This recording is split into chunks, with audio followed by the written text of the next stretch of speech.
If you're a longtime comedy fan, then it's very likely that you know who Carlos Mencia is. But in case you don't, I highly recommend you go watch any of these videos because, in my opinion, the case of Carlos Mencia, the rise and fall of Carlos Mencia, is by far the most interesting situation in recent comedy history.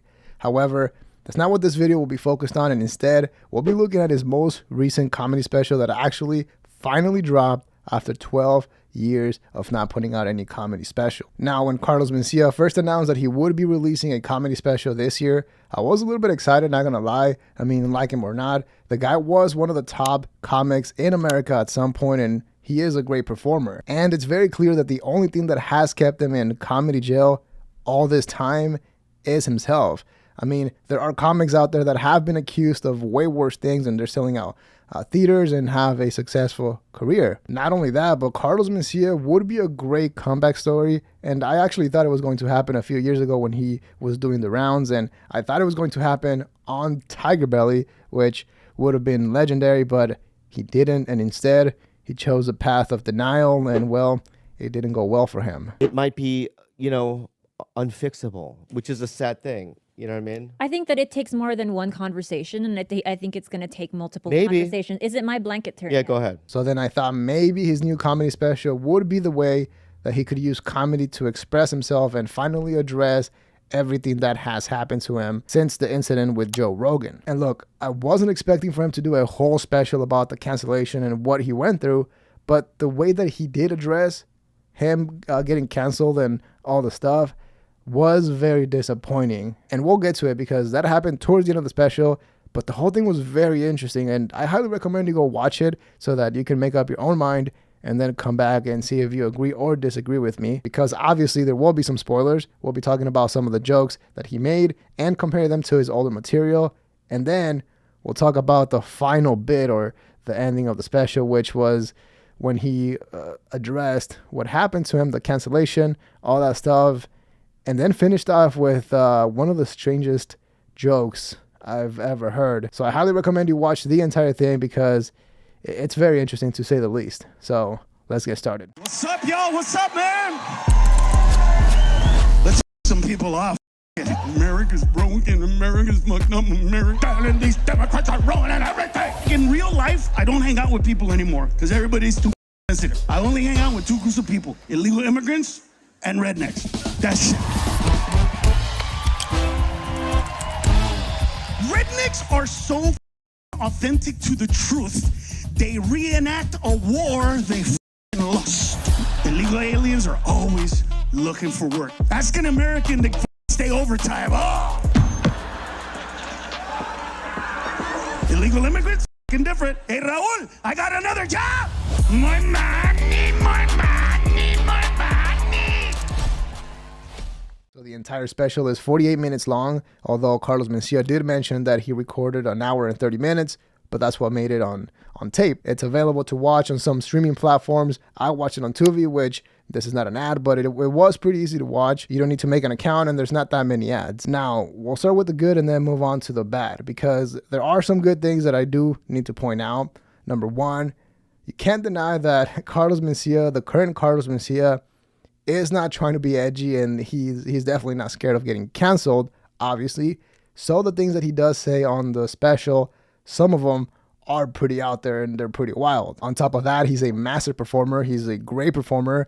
And like I said, at some point, he was the biggest comic in the United States. And it really shows. It's like if you're watching an older, out of shape athlete hitting a ball or somebody else throwing a ball that you could tell, oh, okay, you were a beast at some point, and it really shows. So naturally, there will be some very funny moments on that comedy special. However, when you think about the fact that he had a lot of time to work on that special, it doesn't really feel like it delivered, or if it's even up there competing with some of the best specials out there at the moment. For example, the first 10 minutes feel like a random encounter with an old friend that did you dirty. It's like you don't really know if you should bring up what happened, bring up the elephant in the room, or just ignore it and then move on, say hi and move on. For example, if you look at somebody like Louis C.K., when he went through his cancellation, the first thing that he said on his new comedy special after being canceled was, "So how was your last year?" or something along those lines. Clearly a very small joke, but addressing the elephant in the room. Thanks for coming. I've been thinking about you all day. How are you? How was your last couple of years?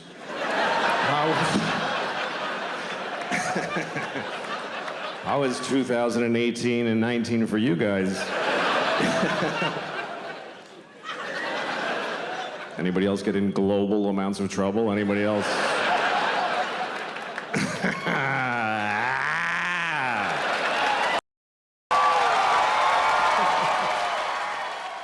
By the way, if you like what you're seeing so far, please make sure to hit the like button and subscribe to the channel. It helps to push the video to more people, and I really appreciate that. Thank you. For the first 15 minutes, Carlos Mencia kind of did a combination of older material with a newer style of telling it. It wasn't the best opener, but the thing that I find very interesting is how similar his premise for the entire bit, the entire special, how similar his premise is to Brendan Schaub's. Now, of course, I'm not saying that Carlos Mencia stole from Brendan Schaub, but I'm just pointing out that those premises are very similar, showing how they both think alike.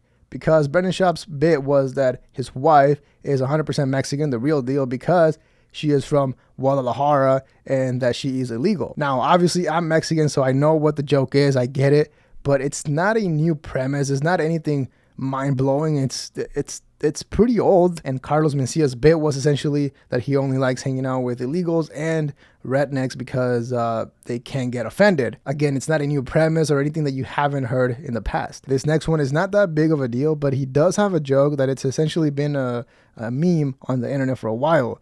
It's that meme where you say compliments to the chef, not knowing that the chef is very likely a young stoner dude or an immigrant. So by this point of the special, it's been about 20 minutes, and for the most part, it's been pretty funny. Nothing crazy, no new jokes. But then he goes into something that is a little bit questionable, because he goes into another bit that is performed well. It's pretty funny, but it sounds very similar to the bit about you might be Southern if, which is essentially a bit that a comic does where he goes through a list of different things. So we'll do round two for you here. See how many people qualify. What about things like if you've been on television more than 5 times describing what the tornado sounded like, you might be a redneck.